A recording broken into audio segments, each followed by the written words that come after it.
नमस्कार, मैं बलराम कुमार। दिन भर की बड़ी खबरों में आपका स्वागत है। आज दिन भर की बड़ी खबरों में क्या रहा, इसी पर बात करेंगे, लेकिन पहले देखते हैं हेडलाइन। लोकसभा में नेता प्रतिपक्ष राहुल गांधी ने अमेरिका के 3 दिवसीय यात्रा शुरू कर दी है। वे भारतीय प्रवासियों तथा विभिन्न समूहों से मिलेंगे। उनके कार्यक्रम में टेक्सास विश्वविद्यालय में बातचीत और वाशिंगटन डीसी में बैठकें शामिल हैं। शिवराज सिंह चौहान ने हेमंत सोरेन सरकार पर लगाए बड़े आरोप। कहा, वोट बैंक के लालच के कारण 12 युवाओं की जान चली गई है। भर्तियां वोट बैंक के नाम पर की जा रही है। विनेश फोगाट हरियाणा के जुलाना विधानसभा क्षेत्र से चुनाव मैदान में उतर गई है।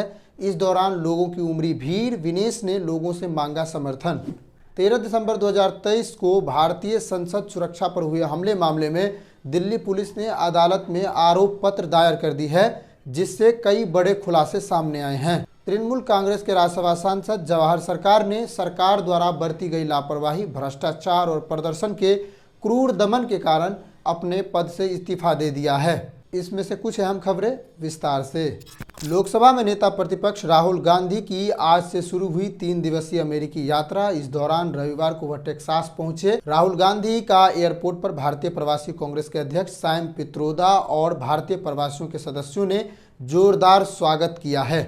राहुल गांधी ने दोनों देशों के बीच संबंधों को मजबूत करने के लिए सार्थक चर्चा में शामिल होने की अपनी इच्छा व्यक्त की है। अमेरिका पहुंचने पर उनका स्वागत गुलदस्ते से किया गया और उनकी आरती भी उतारी गई। फेसबुक पोस्ट पर राहुल गांधी ने कहा, मैं डलास टेक्सास अमेरिका में प्रवासी भारतीयों और भारतीय प्रवासी कांग्रेस के सदस्यों द्वारा किए गए गर्मजोशी भरे स्वागत से बहुत खुश हूं।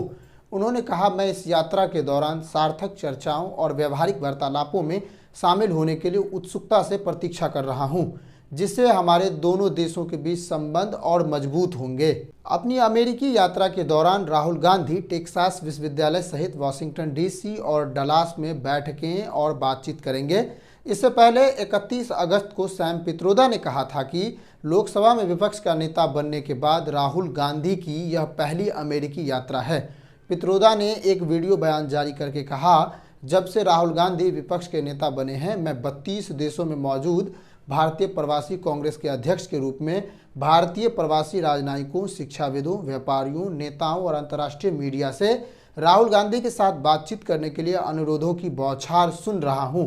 उन्होंने आगे कहा कि कांग्रेस नेता 8 से 10 सितंबर को बहुत ही संक्षिप्त यात्रा के लिए अमेरिका आ रहे हैं। वह 8 सितंबर को डलास में रहेंगे, 9 और 10 सितंबर को वाशिंगटन डीसी में होंगे।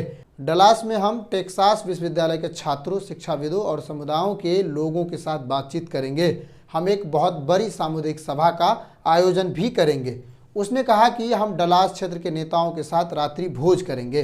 पित्रोदा ने आगे कहा कि इंडियन ओवरसीज कांग्रेस के प्रमुख ने कहा कि राहुल गांधी वाशिंगटन डीसी जाएंगे, जहां थिंक टैंक, राष्ट्रीय प्रेस क्लब और अन्य सहित विभिन्न लोगों के साथ इसी तरह की बातचीत करने की योजना है। उन्होंने कहा कि विभिन्न लोगों के साथ कई कार्यक्रम आयोजित किए गए हैं। हम एक बहुत ही सफल यात्रा की उम्मीद करते हैं और अमेरिका में राहुल गांधी के स्वागत के लिए उत्सुक हैं। हाल ही में संपन्न लोकसभा चुनाव में राहुल गांधी ने 2 निर्वाचन क्षेत्र रायबरेली और वायनाड से जीत हासिल की, लेकिन केरल की वायनाड सीट से अपना इस्तीफा दे दिया, जहां से अब उनकी बहन प्रियंका गांधी वाड्रा के उपचुनाव लड़ने की संभावना है। इस साल जून की शुरुआत में कांग्रेस कार्य समिति ने प्रस्ताव पारित किया कि राहुल गांधी को लोकसभा में विपक्ष का नेता नियुक्त किया जाए। नेता प्रतिपक्ष के रूप में इस दौरे को बहुत ही प्रमुखता से देखी जा रही है। भारतीय नागरिकों में इसको लेकर उत्सुकता भी नजर आ रही है। दिसंबर 2023 में हुए संसद पर हमले की पूरी प्लानिंग का खुलासा हो गया है। एक एक करके समझते हैं। दिल्ली पुलिस द्वारा अदालत में दायर की गई आरोप पत्र के अनुसार 13 दिसंबर 2023 को संसद की सुरक्षा में सेंध लगाने वाले आरोपी भारत के लोकतंत्र को बदनाम करना चाहते थे, तुरंत वैश्विक प्रसिद्धि प्राप्त करना चाहते थे, सत्ता हथियाना चाहते थे और लोकतंत्र के प्रतीक को निशाना बनाकर समृद्धि और गौरव को प्राप्त करना चाहते थे। आरोपियों की पहली मुलाकात सोशल मीडिया पर हुई थी और 2001 के संसद हमले की सालगिरह पर पिछले साल इसे अंजाम देने से पहले करीब 2 साल तक अपनी योजना बनाई जा रही थी। आरोप पत्र के अनुसार एक सूत्र ने कहा कि उनकी पहली आमने सामने की मुलाकात फरवरी 2022 में मैसूर में हुई थी। चार्जशीट के हवाले से सूत्रों ने बताया कि उन्होंने अपनी योजनाओं के अंतिम रूप देने और कार्यप्रणाली तय करने के लिए मैसूर, गुरुग्राम, दिल्ली में कुल 5 बैठकें की। 1000 पन्नों में फैली चार्जशीट को जून में पटियाला हाउस कोर्ट में दाखिल की गई थी और कोर्ट ने पिछले महीने इसको संज्ञान में लिया। जुलाई में पूरक चार्जशीट दाखिल की गई। इस चार्जशीट में उल्लेख किया गया कि कर्नाटक निवासी मनोरंजन डी के नेतृत्व में युवाओं का समूह सोशल मीडिया पर मिला था। सूत्रों ने बताया कि मनोरंजन डी दिल्ली पुलिस की विशेष शाखा द्वारा गिरफ्तार किए गए 6 आरोपियों में से एक है। आरोप पत्र के अनुसार मनोरंजन डी पर संसद भवन उल्लंघन के मुख्य षड्यंत्रकारी में से एक होने का संदेह है, जिसने कथित तौर पर युवाओं को समृद्धि, वैभव और संपत्ति का वादा करके और लोकतंत्र के प्रतीक को निशाना बनाकर उकसाया और प्रेरित किया। चार्जशीट का हवाला देते हुए एक सूत्र ने कहा कि अपनी अति माओवादी प्रेरित सोच से प्रेरित होकर मनोरंजन डी ने तत्काल और अस्थायी ध्यान आकर्षित करने के लिए संसद भवन को निशाना बनाने का फैसला किया।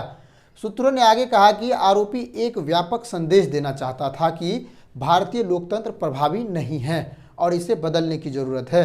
2001 के संसद आतंकी हमले की सालगिरह पर प्रमुख सुरक्षा उल्लंघन हुआ। आरोपियों ने 13 दिसंबर 2023 को शून्यकाल के दौरान संसद भवन के अंदर और बाहर समन्वित गैस हमला किया। 2 व्यक्ति सागर शर्मा और मनोरंजन डी सार्वजनिक गैलरी से लोकसभा कक्षा में कूद गए और सदन में पीली गैस छोड़ने वाले कनस्तरों को खोल दिया। सांसदों द्वारा उन्हें काबू में करने से पहले उन्होंने नारे भी लगाए। लगभग उसी समय संसद परिसर के बाहर 2 अन्य आरोपियों अमोल सिंधे और नीलम आजाद ने भी तानाशाही नहीं चलेगी के नारे लगाते हुए कनस्तरों से रंगीन गैसों का छिड़काव किया। मनोरंजन डी, सागर शर्मा, अमोल सिंधे और नीलम आजाद को उसी दिन गिरफ्तार कर लिया गया क्योंकि वह अपनी हरकतों के तुरंत बाद पकड़े गए थे। ललित झा और महेश कुमावत को 15 और 16 सितंबर को गिरफ्तार किया गया। सभी आरोपी अभी तिहाड़ जेल में बंद है। दिल्ली पुलिस की आतंकवाद निरोधी इकाई स्पेशल सेल ने उन पर गैर कानूनी गतिविधि रोकथाम अधिनियम यानी यूएपीए की धारा 16 और 18 और भारतीय दंड संहिता के अन्य धाराओं के तहत मामला दर्ज की है। चार्जशीट का हवाला देते हुए एक सूत्र ने बताया कि मनोरंजन डी ने इंजीनियरिंग कोर्स छोड़ दिया और 2014 में कंबोडिया चला गया, जहां वह 8 महीने तक रहा। सूत्र ने बताया कि भारत वापस आने के बाद वह 2015 में मोटरसाइकिल से लद्दाख गया। लद्दाख की अपनी यात्रा के दौरान एक चीनी छात्र जो उस समय हैदराबाद में पढ़ रहा था, उसके साथ मध्य प्रदेश और राजस्थान होते हुए दिल्ली पहुंचा। चार्जशीट के हवाले से सूत्र ने बताया कि आरोपी की पहली बैठक फरवरी 2022 में मैसूर में मनोरंजन डी के दोस्त के फ्लाइट पर हुई थी, जिसमें मनोरंजन डी, सागर शर्मा, अमोल सिंधे, ललित झा और महेश कुमावत सहित 10 लोग शामिल हुए थे। इस बैठक में मनोरंजन डी ने प्रतिभागियों को हिंसक विरोध प्रदर्शन करने के कुछ वीडियो दिखाए और एक संगठन बनाने का विचार पेश किया। सूत्र ने बताया कि उन्होंने संसद के अंदर और बाहर अपने डिजाइन को अंजाम देते समय सुरक्षात्मक जेल का उपयोग करने के विचार किया। सूत्रों के मुताबिक दूसरी बैठक अगस्त 2022 के गुरुग्राम में एक होटल में हुई थी, जिसमें 7 लोग शामिल थे क्योंकि कुछ सदस्य उनके नापाक योजना को जानते हुए पहले ही पीछे हट गए। उन्होंने कहा कि इस बैठक में अपनी योजना में एक महिला को शामिल करने का फैसला किया और इस तरह उन्होंने नीलम को अपने समूह में शामिल किया। अगस्त 2023 में मध्य दिल्ली के पहाड़गंज के एक होटल में उनकी तीसरी बैठक में उन्होंने संसद के अंदर प्रवेश के लिए धूम्रपान और कनस्तरों के उपयोग करने का फैसला किया। सूत्रों ने बताया कि इस बैठक में गिरफ्तार सभी 6 आरोपी शामिल हुए थे। उनकी आखिरी बैठक गुरुग्राम में हुई और इसके बाद 13 दिसंबर 2023 को दिल्ली की इंडिया गेट पर उनके पास योजना का निष्पादन करने का अंतिम दिन रहा। सूत्रों ने बताया कि 4 आरोपी में से मनोरंजन डी, सागर शर्मा, अमोल सिंधे और नीलम आजाद ने अपने सिम कार्ड तोड़ दिए और उन्हें ललित झा को सौंप दिया, जिसे उन सभी को नष्ट करने का काम सौंपा गया था। ललित झा को संसद के गेट पर अपनी योजना को अंजाम देते समय सिंधे और नीलम को रिकॉर्ड करने और वीडियो को सोशल मीडिया पर अपलोड करने का काम भी दिया गया था। सूत्रों के अनुसार पुलिस ने चार्जशीट में यह भी कहा है कि आरोपी एक social media page Bhagat Singh fan club के सदस्य थे और वह संवाद के लिए ज़्यादातर सिग्नल ऐप का इस्तेमाल करते थे। इस तरीके से पूरी योजना को अंजाम दिया गया। संसद की सुरक्षा मामले में यह सबसे बड़ी चूक मानी जाती है। तृणमूल कांग्रेस के राज्यसभा सांसद जवाहर सरकार ने ममता बनर्जी को अपने इस्तीफे की पेशकश की है। उन्होंने ट्वीट करते हुए लिखा कि मैं आरजी कर अस्पताल में हुए भयानक बलात्कार हत्याकांड के बाद सबसे सहज, जन आंदोलन को पश्चिम बंगाल सरकार द्वारा गलत तरीके से संभालने के कारण सांसद पद से इस्तीफा दे रहा हूं। उन्होंने लिखा कि मैं राजनीति छोड़ रहा हूं।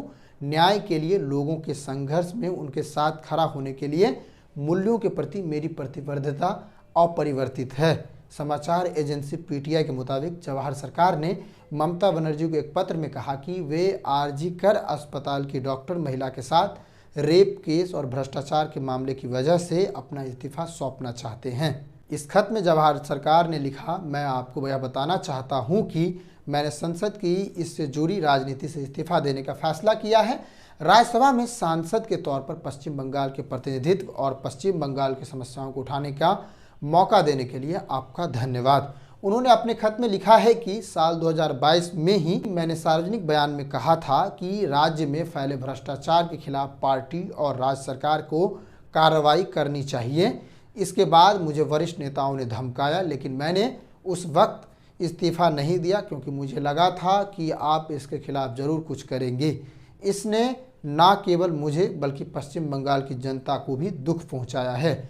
जवाहर सरकार ने ममता को लिखा, मैं पश्चिम बंगाल से संबंधित मुद्दों पर आपसे मिलकर बात करना चाहता था मगर मौका नहीं मिला।